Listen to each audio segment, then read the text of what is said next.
Hi everyone. Um, we'll just give it a couple of more minutes. We're expecting a few people to dial in, so I'm watching the numbers go up. We'll give it to 1 or 2 minutes past, and then we'll start regardless of how many people have joined. So bear with us for a second.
Hi everyone. So the numbers have gone up a bit, just under 100. So I think we will start, given that it's a couple of minutes past.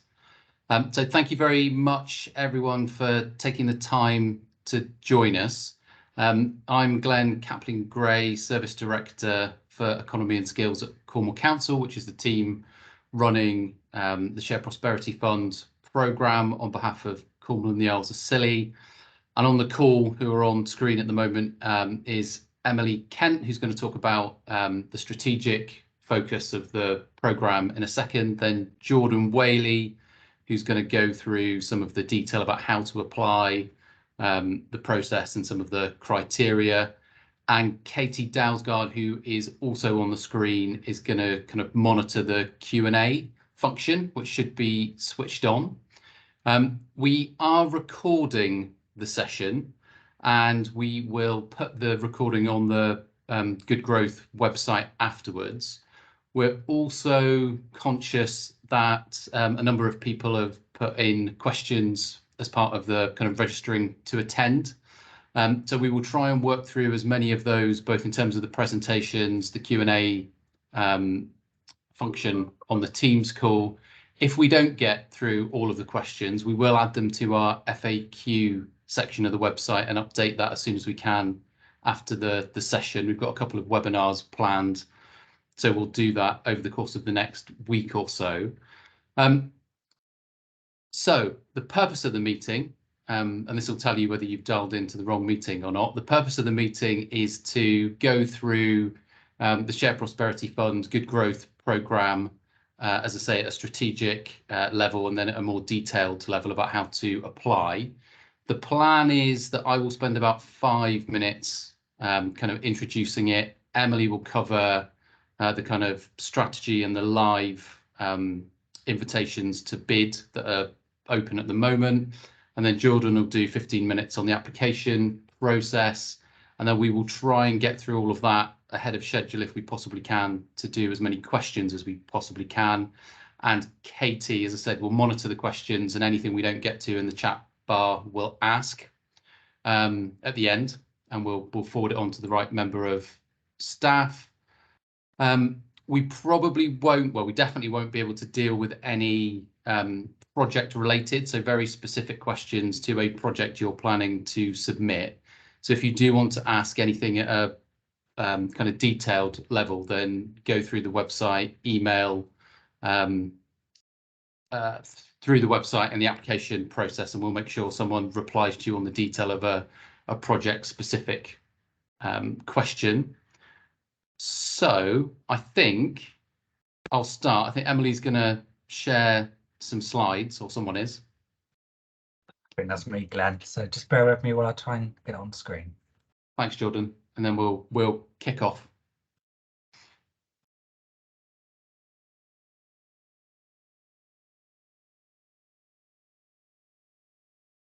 Okay, hopefully you can see that. Just let me know when you want me to move on. Yeah, move on.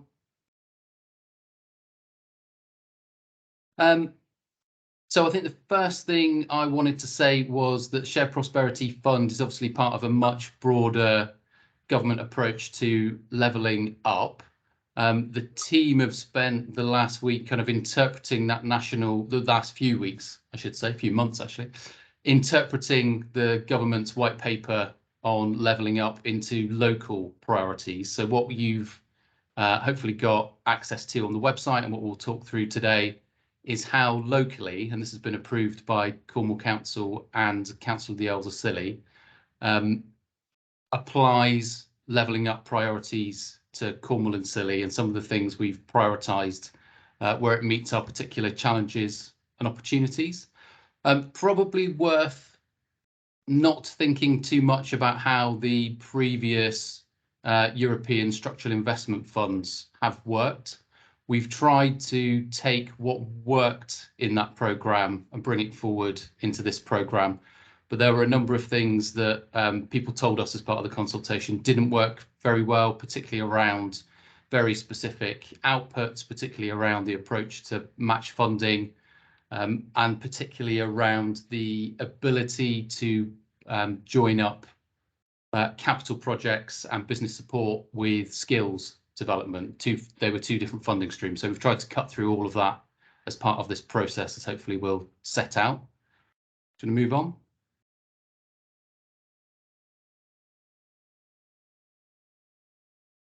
Thank you. So what we're going to talk about today is the live invitations to bid for funding that we launched on the 5th of August. That isn't all of the activity in the programme that will happen over the next few weeks and months, and certainly not everything that will happen this year. The programme is split into 3 areas, so supporting local business, community and place, and people and skills.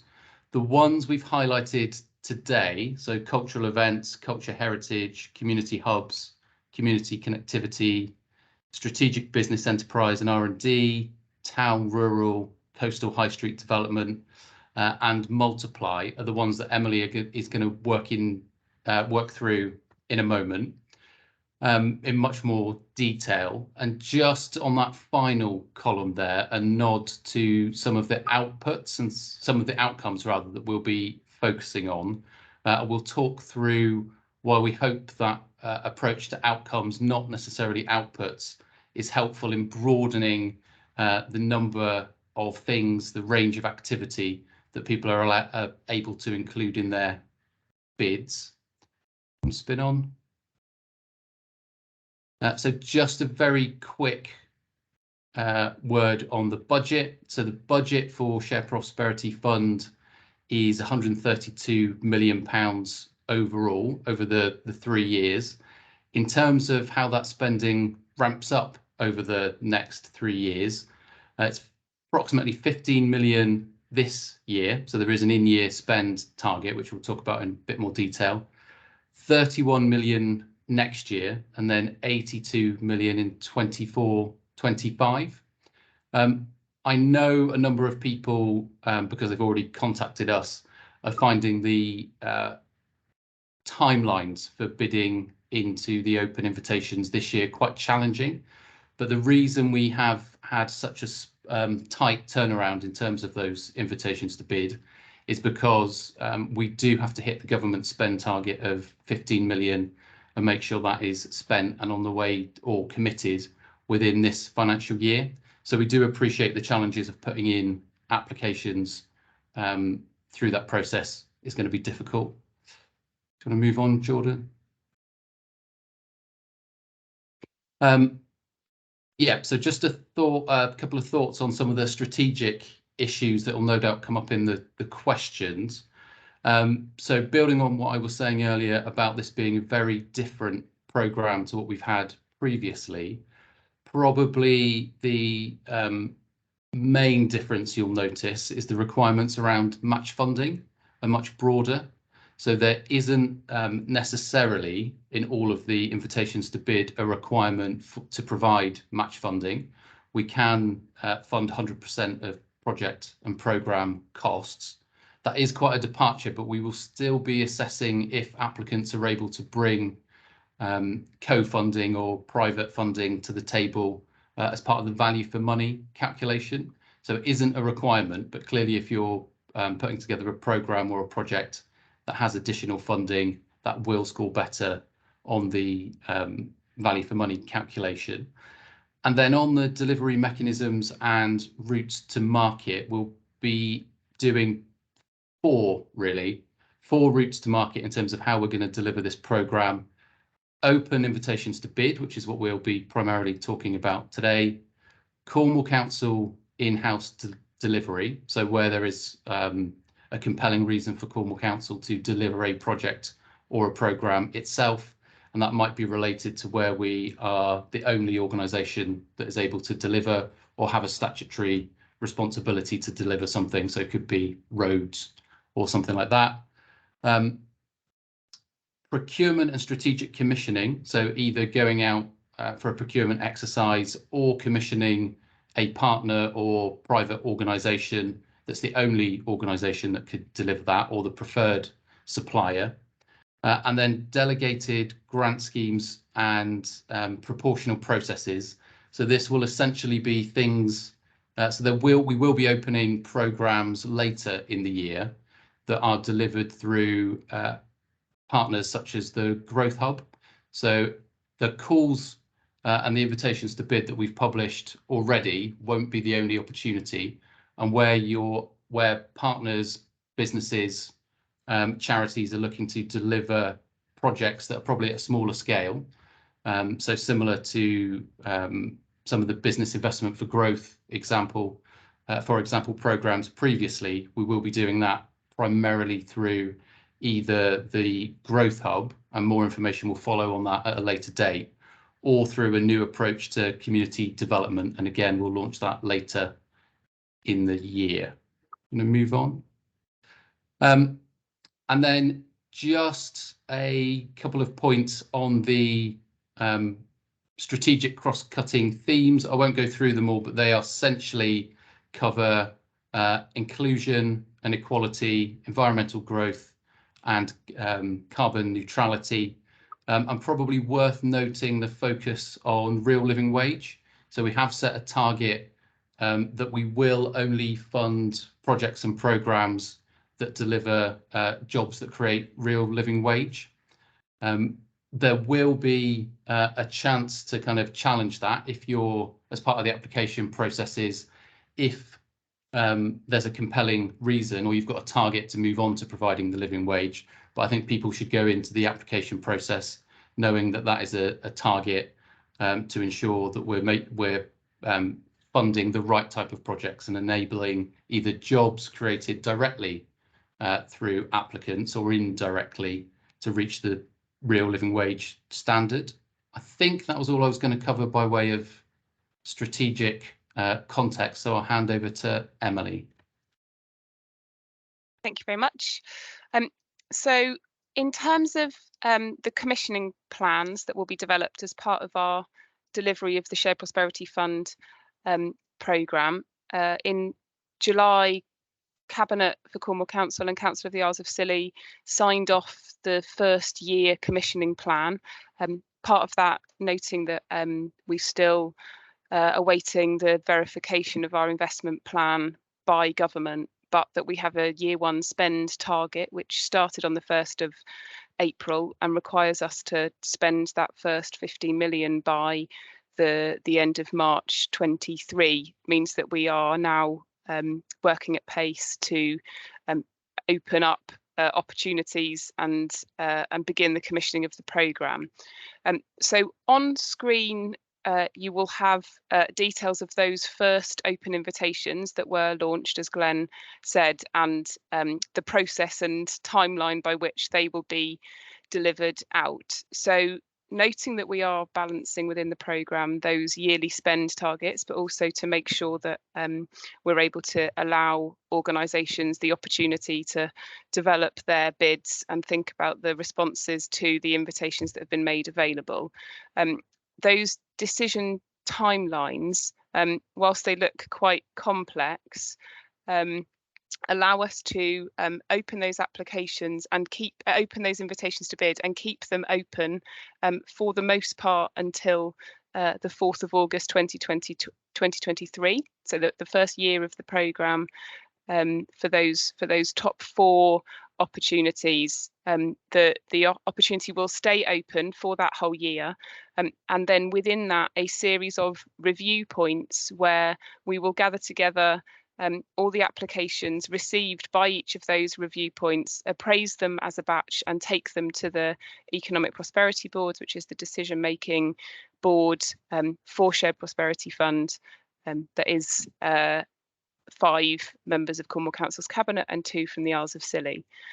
So for those first 4, and I'll go through them in a little bit more detail in a minute, that the first review point is fairly quick, but noting that this is all down to our annual spend target. So of the 2nd of September, with a slightly later review point of the 2nd of December, and those going to the Prosperity Board in October and January respectively. And then those further review point 3 is taking us through into April, and review point 4 after those 4 opportunities close on the 4th of August 2023.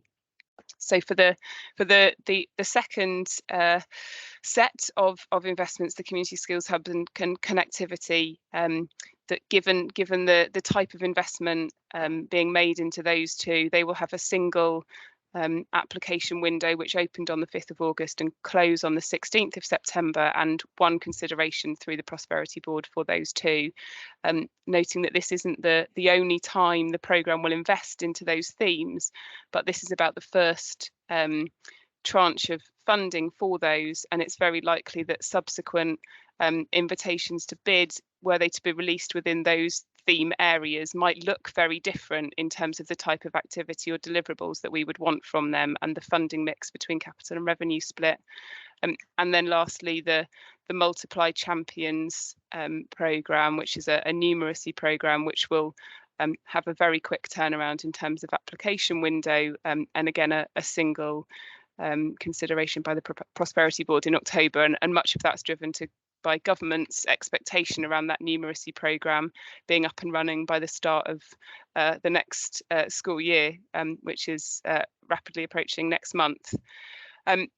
So in terms of those open invitations and initiation documents, they all reflect our Cornwall and Isles of Scilly priorities and meeting those outcomes and objectives that are there to be achieved. But I would really say that in the time that we've got available, we can't do justice to the detail that's in each of those open invitations. So we will be covering in high level on the next few slides each of those, but it's really important that you go to the Good Growth website, find those open invitations and really carefully look through them, because they are all very different, and they are all bespoke to the type of intervention, the type of outcome that we want to achieve. Everyone is different in the types of government intervention and our own local good growth ambitions that we want to achieve from them. So covering each of those in full detail just isn't possible in such a broad webinar as this, with the breadth of stakeholders that are here. But equally, there is support available from the team to answer questions and more detail on any of those specific initiation forms as we go forward. So the first of those, the cultural events and talent programme, looking at interventions that can develop our off-season offer in terms of creative events and develop the cultural economy activity, which increases ultimately visitor spend, but also engages residents into the cultural and creative economy, into our artistic excellence through digital and immersive technology, accelerates the growth of our createch sector, but also links to attractive propositions. Cornwall's profile as a place to visit for international audiences, and builds on work done earlier this year around the Capital of Culture programme, and links to talent development and skills, which are incredibly important throughout all of our programmes. And you'll see through all of our open invitations, skills and employment feeding through all of those, whether they are capital or revenue. This one in particular is solely a revenue budget for this programme, and the first set of review points in 2nd of September will hopefully allow us to commission some of those events to start over the coming winter period, to make sure that we're attracting visitors and increasing our growth in this area as soon as possible.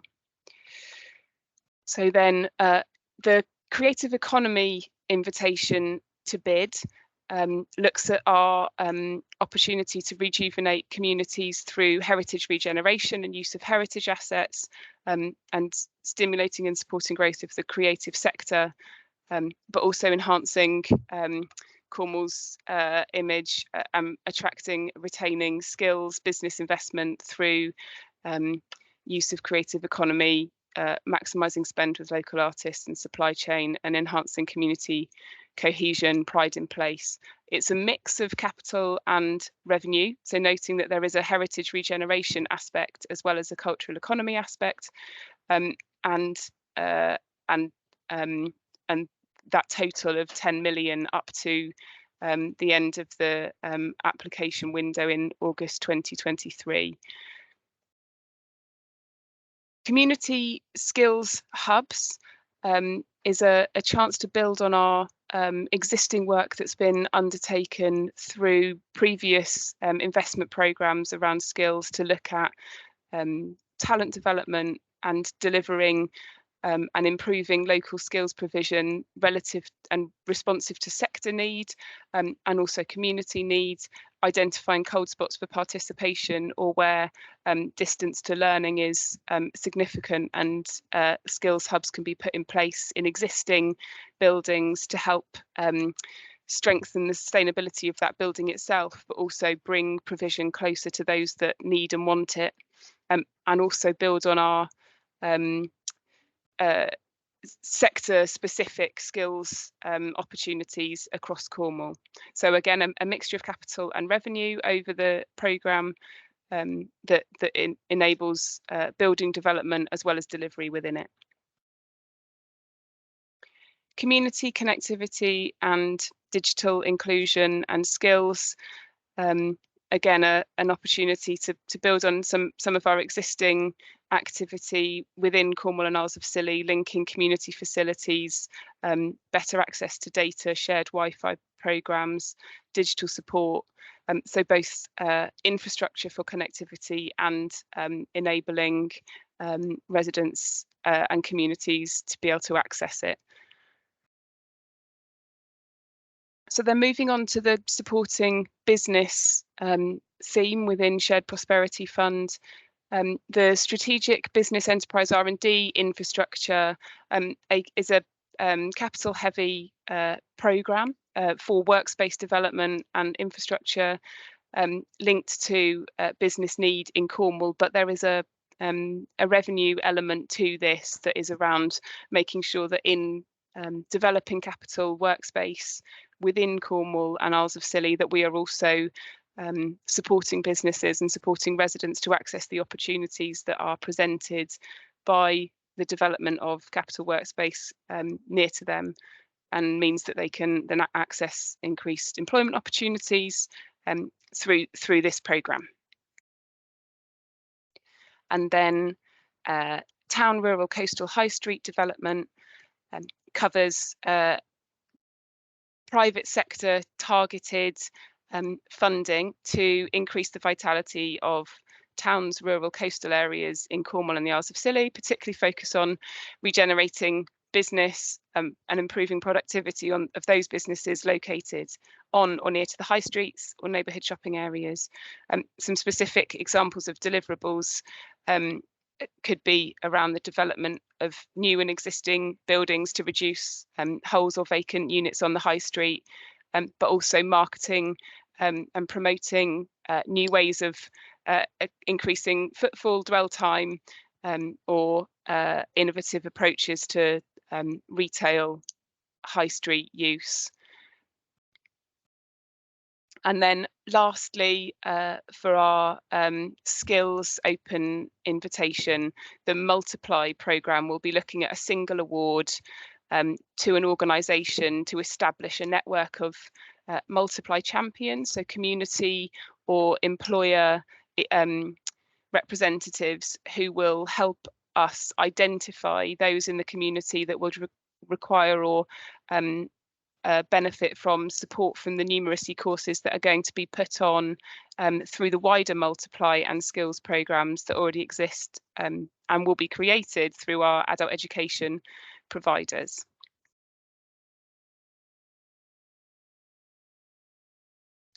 So I think then it's on to Jordan for some of the specific technical detail around applications and guidance. Yes, thank you, Emily. So there's obviously quite a lot to cover on this. So I'm just going to go through some of the key issues, but I will encourage you to look on the Good Growth website where we put documentation, policies, etc. on there, and also worth referring to the government Shared Prosperity Fund website as well, which is linked from the Good Growth website. And again, if you've got any questions, then please feel free to ask or email the Good Growth team and we'll get back to you. So firstly, around who can apply. So organisations that can apply, they must be legally constituted, but there's no other restrictions. So they could be local authorities, public sector organisations, educational institutes, private sector, voluntary organisations or charities. And we ask that all applicants that are interested in applying for funding follow the same process. And the first step on that process is to complete the inquiry form. So the inquiry form is on the Good Growth website, and that will give us an idea of what interest there is out there for funding and help us to direct potential applicants to the right area. And once we've done the inquiry form, we can send out the application form relevant to each open invitation. And again, dependent on level of investment, there may be a requirement for a business case, and that will be based on the Treasury's Green Book. And again, we just reserve the right to ask for that, and that'll be for the much higher value awards. So in terms of the support, one of the key things for the programme is to provide that support to potential applicants to help them where they're not perhaps familiar with applying for public funding. And so going through the inquiry form gives us that single point of contact and the opportunity to review information received and then to signpost to the right person. And again, we've got frequently asked questions on the website, which we will update based on the discussions at the webinar as well. There's a long list here of the type of support that we are able to offer through different stages of the project. Again, on some of the complex issues, which I'll touch on in a minute. But just to be clear that the support is available to projects primarily focused to SMEs and will be limited to 4 hours. And just to be clear, we're not able to provide full application or business case writing, but we are able to offer a cross-check or critique drafts, and again provide any of that technical support that you may require. So the application form, what we've done is we've put a copy of the application form on the website, so you're able to see the questions that are there. The form on the website is the full master document, so not all of those questions will be required for each of those invitations.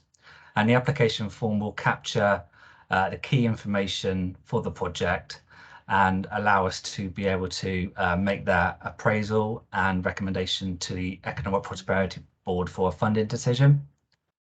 The application forms will be sent once we've received the inquiry form. So that's a very important first step to take. Once that inquiry form has been received, we can then pass on the relevant application form for that open invitation.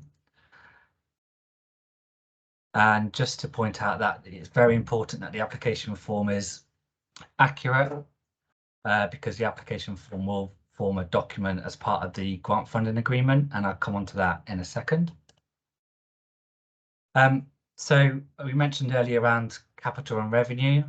So there is a split between what capital is, and that's mainly focused around funding towards an asset.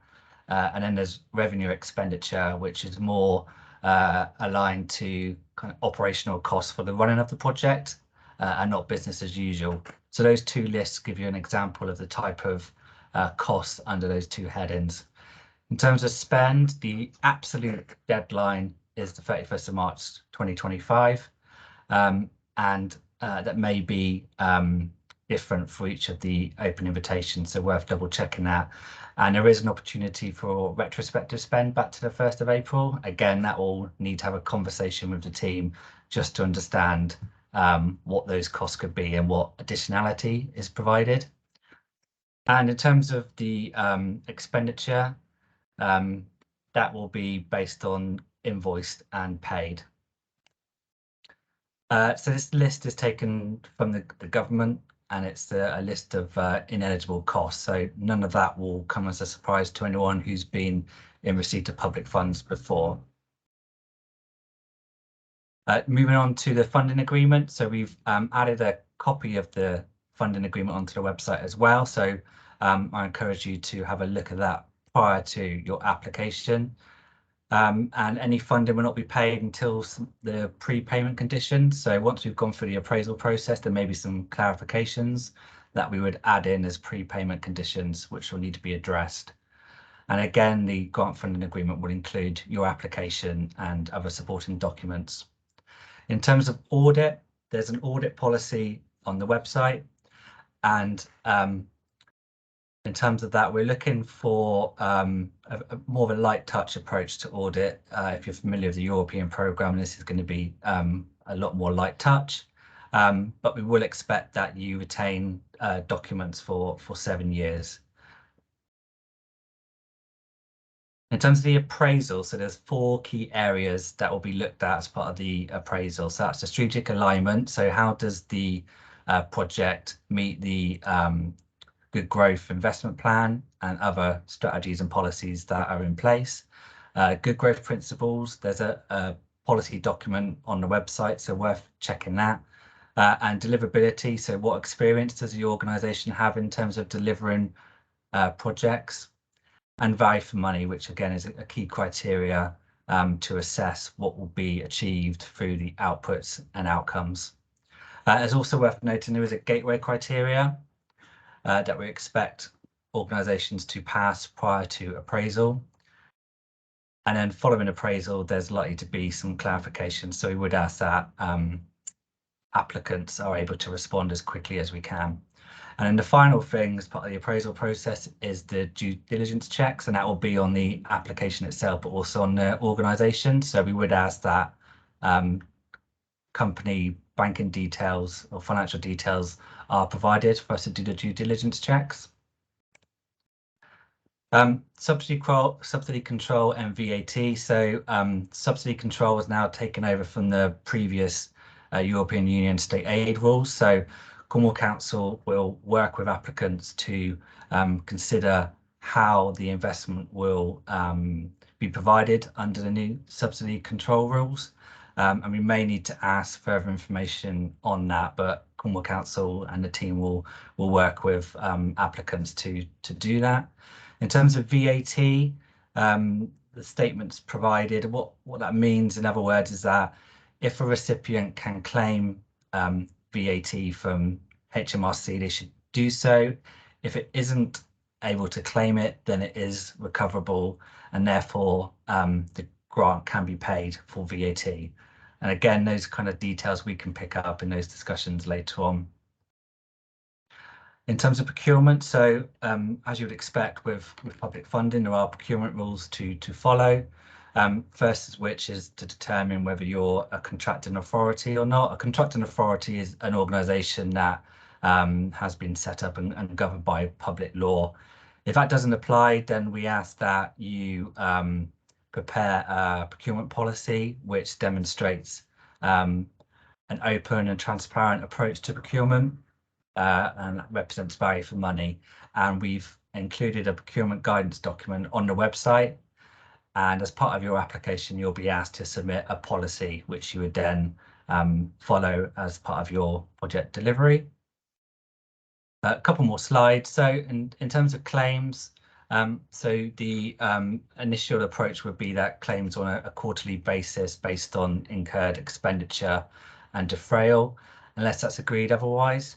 So there are alternate options available, which the Good Growth team can have discussions with, and that could include going to monthly claims, increasing the intervention rate, or even upfront payments. And again, that will be a discussion on a case-by-case basis, but we do have that flexibility, which I'm sure will be welcome to some of those organisations which have experienced challenges and cash flow issues before.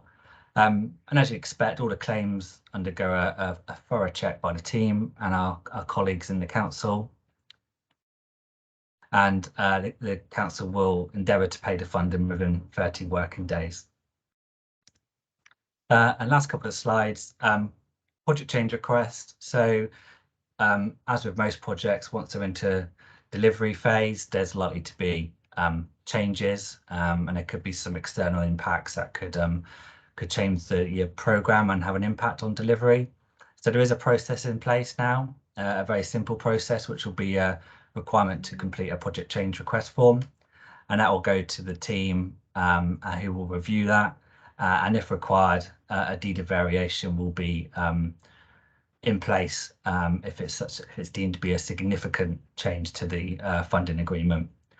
In terms of monitoring and reporting, so we would expect projects as part of their application to write a very short plan in terms of how they expect to achieve those outputs and outcomes, worth referring back to the government's definitions on those outputs and outcomes. And we will also, in the next few days, be putting on the website our monitoring and evaluation framework, which will give more detail. And again, we will be taking a proportionate approach to that. So where a project is receiving a larger grant, then we would expect them to take a much more detailed approach to monitoring and evaluation than a project that's getting less. And then the final slide is around branding and publicity. So the policy is on the website, and I've included the 4 logos on the side of that slide. We must make sure that those projects that are delivering and through this investment use the logos in the right way on materials, and also that the Good Growth team is notified good notice in terms of any press release. And then in terms of the larger projects or capital projects, then we would expect a plaque to be in place on completion as well. So worth reviewing that policy as well, because there's much more detail in there. That was a quick canter through on some of the technical details. And again, please refer to the Good Growth website, and any questions, then please email the Good Growth team and we'll get back to you.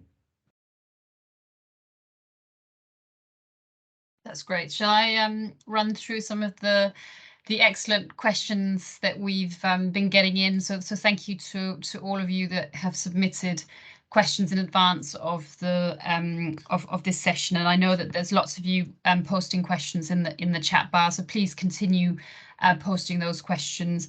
If we don't get through all of the questions today, we will make sure that those are picked up in the frequently asked questions document that we have already published a version of the website, but your questions will make it very much better than it is now, and make sure that we answer all of the things that you feel needs more clarity. So I'll just start with some of the ones that have been submitted into us prior to the webinar as part of filling in your Eventbrite, and then hopefully Jordan, Emily, and Glenn, you'll be ready and happy to answer some of these questions. So there's come in from a number of people the question around, can an organisation or a project submit multiple applications to 2 or more open invitations? Are there any limitations for that? And do you perhaps have an example of where that would be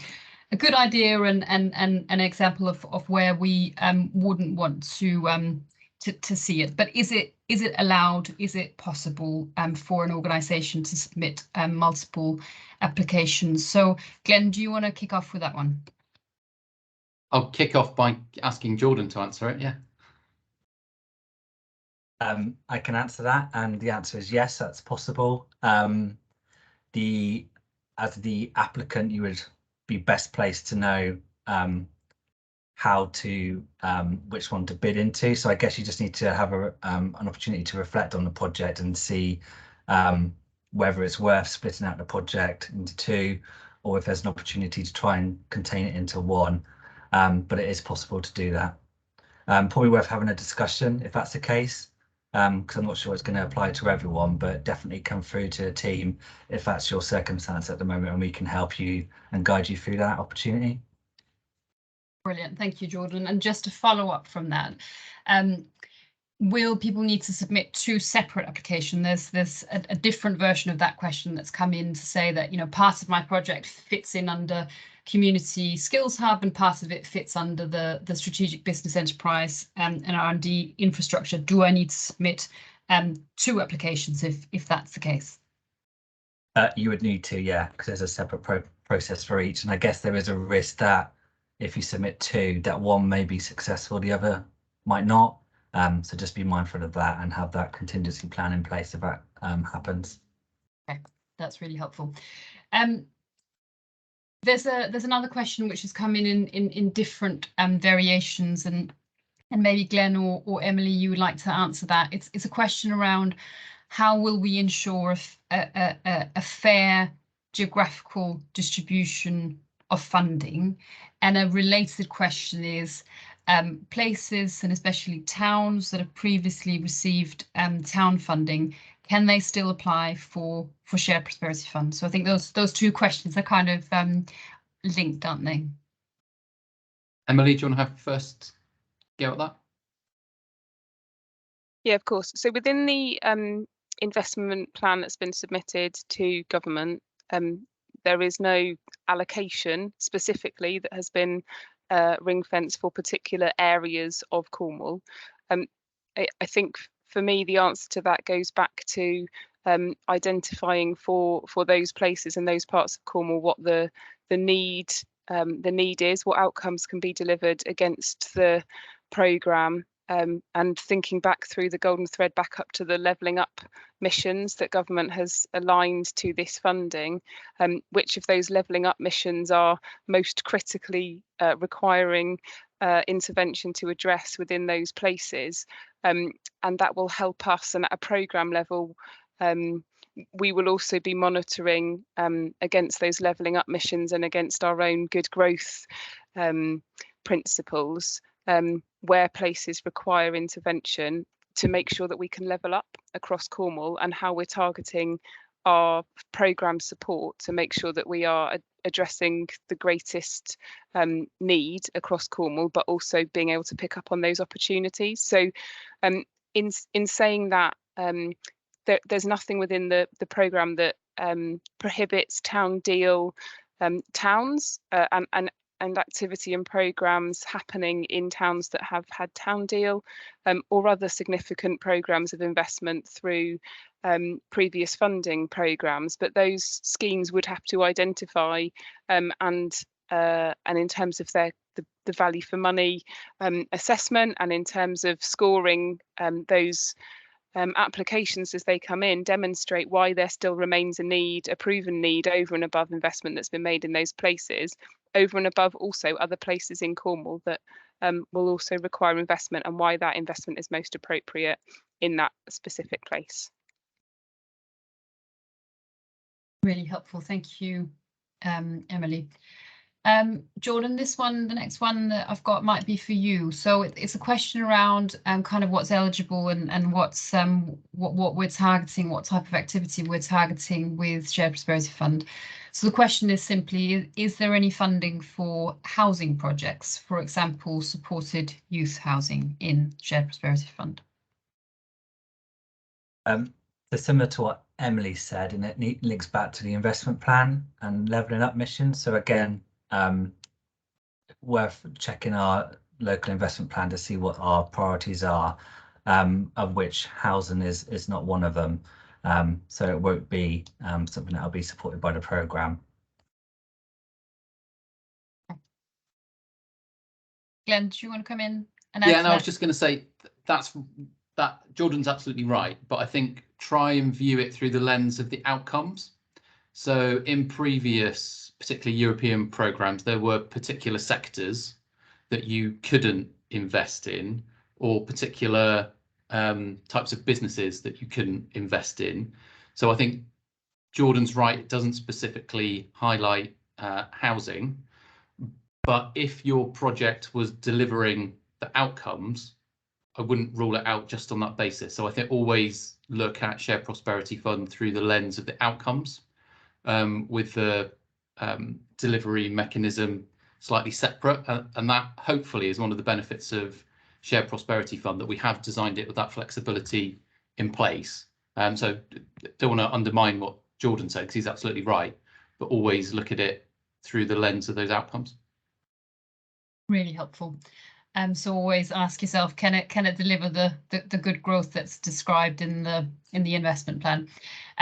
The next couple of questions are around smaller projects and smaller organisations. So I don't know which of you want to start off, but the first question is around whether we are interested in applications from small organisations, or whether they need to group together in order to be to come into consideration for Shared Prosperity Fund. And I think maybe it would be a good moment to touch upon the open invitations being one route into Shared Prosperity Fund, but there also being others. So Emily, you're nodding, so I don't know if you want to kick off on that one. Yep, happy to kick off. So within the programme, the size of the organisation applying isn't an eligibility criteria. Clearly, there's a deliverability assessment that's part of our decision-making process.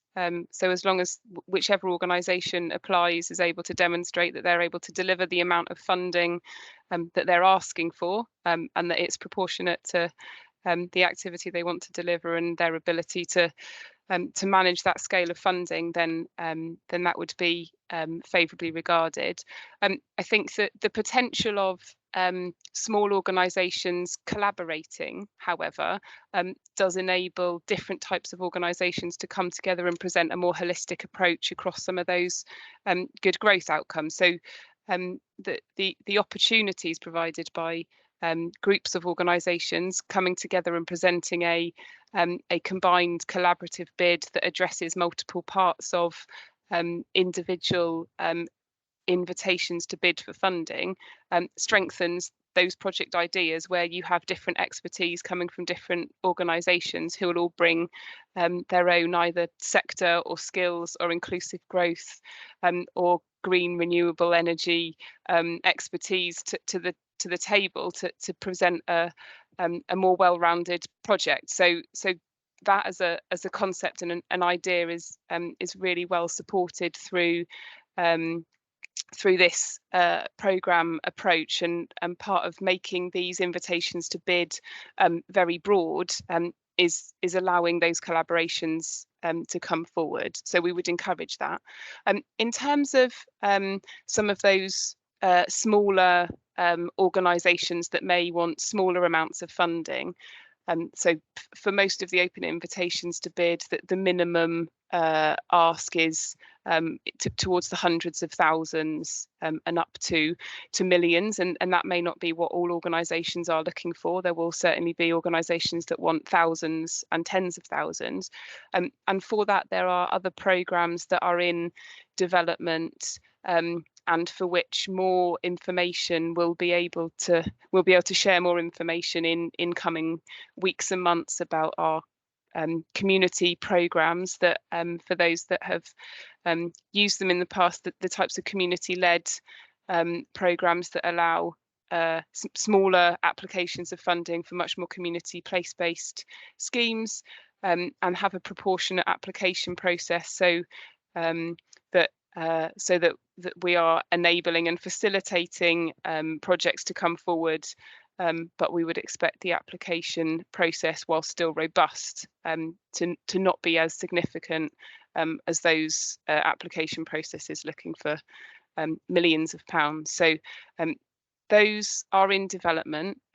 Some details of those are in the original Cabinet report and in the investment plan around our community area levelling up programme specifically.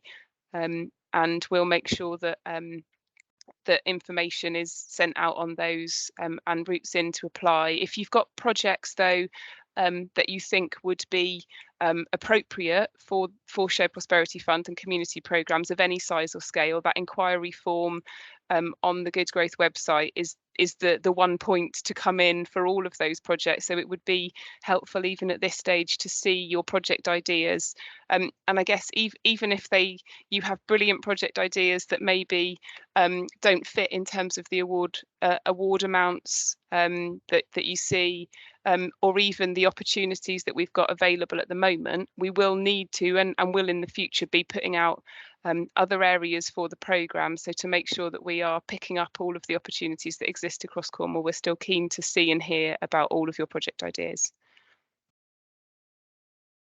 Thank you very much, Emily. And just while you're talking on the theme, that there is a follow-up question for you. So there's a question that's been submitted to say that, you know, we've got a great project idea, but we're not yet a constituted organisation. Is there anywhere that can help that type of, you know, group of people that have a good project idea but are not yet kind of set up to be an organisation that can apply for funding?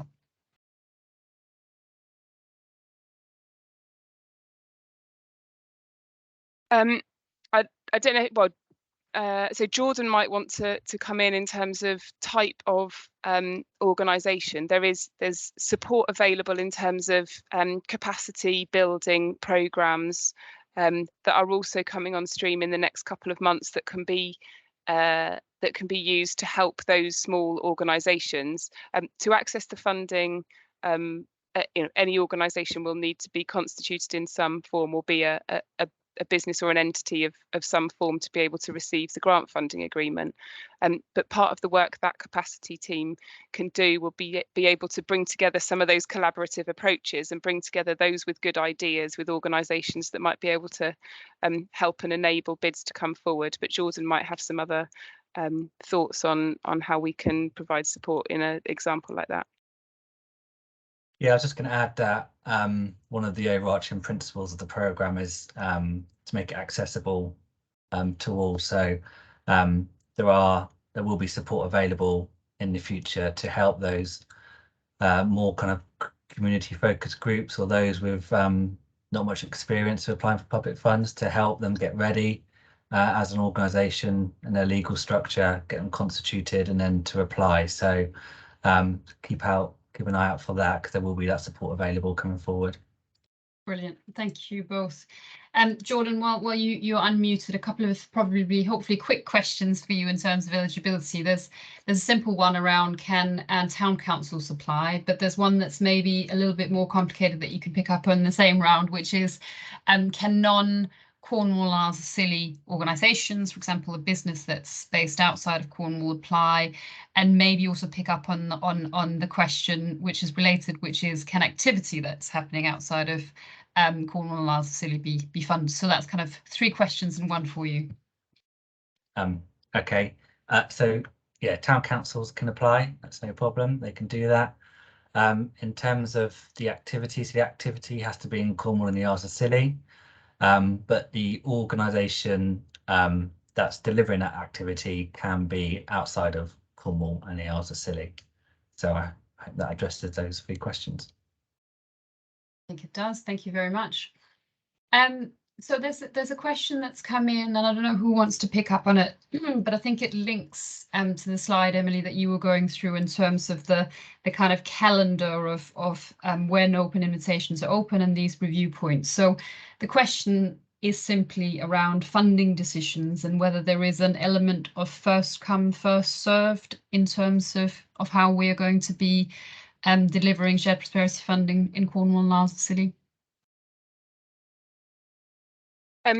So those invitations to bid have been left open for as long a time period as we're able to, for that first year of the programme being available, to make sure that we are maximising the opportunity for all organisations to work up their project ideas and bring them forward. Of course, we do have a finite budget for Shared Prosperity Fund, and within our agreement with government, when our investment plan is verified, we will commit to spending particular allocations of funding within strands of activity.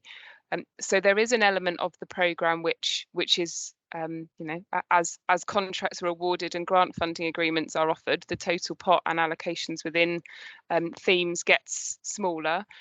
So in that regard, there is a first come, first served nature, albeit that these are competitive processes, and all of those applications need to meet the profiles and expectations set out in those invitations to bid, including meeting those appraisal criteria and delivering value for money and against those good growth outcomes. So where projects deliver great outcomes for Cornwall and Isles of Scilly and are delivering on our expected outcomes for the programme, those will be the projects that are taken forward, and where projects don't meet those appraisal criteria, they will be much harder for the programme to approve and support. So all projects coming forward should give as much consideration as possible to those